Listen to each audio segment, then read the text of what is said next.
Hi, I'm Tessa and I'm TraumaSim's production coordinator. In this video today, I'll be showing you how to unpack and use our TraumaSim wound packing gauze. To open your packet, pull the plastic across the notch on the side.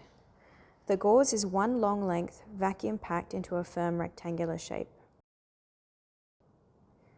To unravel the gauze, gently pick at a corner of the package to lift the tail end of the gauze. Once you have a hold of the corner, grip the rectangle in one hand and pull the tail out. The gauze is now ready to use. Prepare your blood and set up your hemorrhage control training device to bleed. Once the wound has started to bleed, you can apply your wound packing gauze and press it into the laceration to slow the bleed.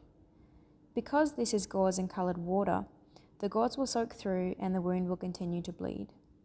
Real blood would begin to clot, and while this fake blood won't, our simulation gives the user a good practice at wound packing.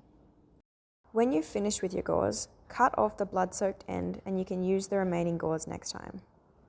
Thank you for watching this tutorial. If you have any questions, please feel free to send us an email or visit our website.